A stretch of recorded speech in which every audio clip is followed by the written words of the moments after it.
So as I said in the last video, I'm going to talk about my trip to Russia, visit my son. He had gone to Russia to basically with the Commission, which is a large combined Christian organization of many churches and organizations. And what they were doing was bringing Christian morals and ethics to the schools in Russia. And so I was going to see how he was doing. He'd left in July, and this was already around to Easter of the April, spring of the following year, and I got a chance to be able to go over there. So I asked Chris, I said, so what do you want me to bring? And he said, well, the only thing I need, Dad, he says, can you bring some Bibles? And I said, sure, I can organize some Bibles. I got tons of them laying around the house, more than I need, that's for sure. And I put the word out, and next thing I knew, I had two large 50-pound suitcases full of Bibles available to go, but no room for what I needed. So I took a little handbag with just a couple of usual toiletry and stuff. And Chris had said, well, don't worry about clothes and stuff, Dad. You can wear what I'm wearing, because at the time we were about the same size. So got on the plane.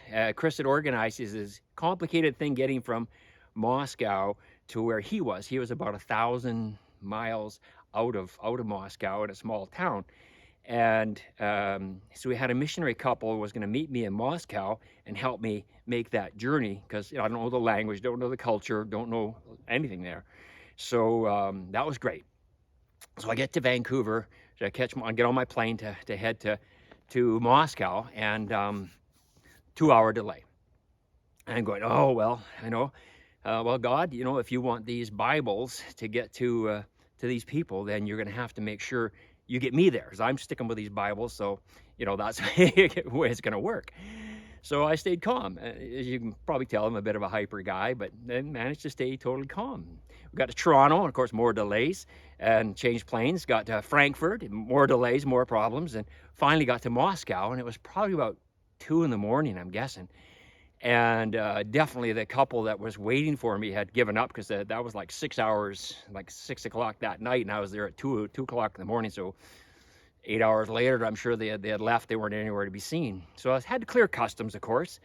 And for some reason I went, and you have to record the disclosure paper.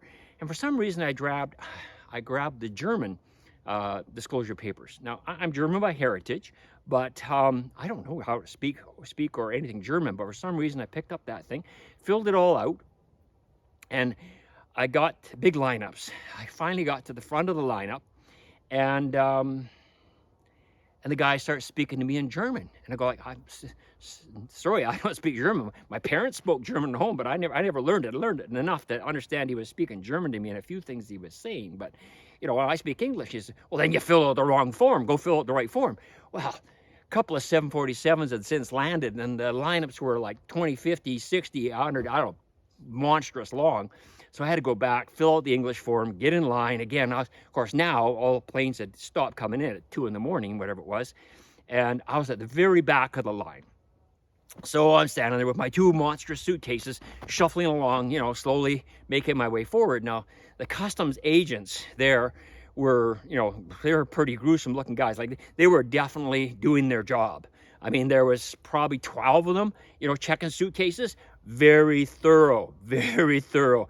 And they're sitting there, and they got their, looked like military outfit on, whatever it was. It was just, their costume, I guess they wore, but it looked military with me. Plus, there was a whole bunch of security guards standing around with, big machine guns or whatever they were, big guns. And coming from Canada, we never see guns. And so that was quite threatening to me. And here I am in Russia, just shortly after they had opened up, with 2 large suitcases of Bibles. All it was Bibles. There's no way you're going to hide it. When I get up front there, they're going to open it, and it's obvious what I'm doing. Whew. So Bibles were legal in Russia at the time, and the commission, the people organizing the whole structure thing, I talked to them, and they had said, well, yeah, we don't recommend you doing that. It's not a good idea. They said, because though Bibles are legal in Russia now, your security guards or your customs agents, a lot of them are born and raised in Russia. They're still from the old era, and they're going to frown on that. And their experience was what would probably happen or could happen is they would take the Bibles and say, we have to review this and make sure there's no contraband or, bad stuff in here, is they'd have to review them, and they would basically go into a warehouse and never be seen again. And I would probably be put up in a hotel until my return ticket had come due and shipped me back. So they thought that was kind of the logical thing that may happen, and who knows what else. They didn't know, but they did not recommend it. So anyway, I'm shuffling along, finally get nearer the front of the line. It's getting very early in the morning, and this guy in front of me, there's only the two of us left. What had happened is all the other lineups had eliminated, and all the security guards or custom agents had moved from there to come over to this one to help this guy clear the last little few people out. And of course, they're all going out for drinks afterwards, who knows what. And but boy, they look like a collection of KGB guys to me, but you know, they're just custom guys. But of course, I'm a little paranoid at the time anyway. So the guy in front of me, he's some kind of a Middle Eastern type guy, not sure what he was, but he had a box, and they opened his box up, and it was one of those, you know, those things that you smoke into like a lamp. Like, to me, it looked like a lamp, but you know, can't remember the name of those things right now. And they were fighting over this thing as to whether he could bring that into the country or where he had got it, or, you know, whatever the situation was. This big fight started. Now, I'm sitting there thinking, listen, buddy, you're in Russia. You're trying to enter the country. You've possibly got what they think is illegal contraband, what have you, here. They're arguing with you. You're having a fit tirade, throwing your hands around, you know, like just having an absolute panic type thing, making a monster scene. All the guards are coming there. It looks like in any second now they're going to take this guy and, you know, and put him to the floor and handcuff him and take him off. And I'm going, oh, thanks a lot, Lord. You know, like, I mean, you know, just before I get there, and with my Bibles and stuff like that, you're getting this chaos happening, and the guards are going to be just furious, you know, and they're probably going to take a lot of that fury out on me. And to my surprise, the head guy, or soon to be the head guy, he turns around and sees I'm the only guy left in the whole airport, whole customs line, and he looks at me and this stern look as he's trying to deal with this other guy that they're probably going to take down in a second, and he just says, go! And so me and my suitcases, uninspected, unchecked, whatever, pick up my suitcases, and we bolt out of there, go to the passport thing, bang, hit my passport, off I go, out of the airport, and moving on.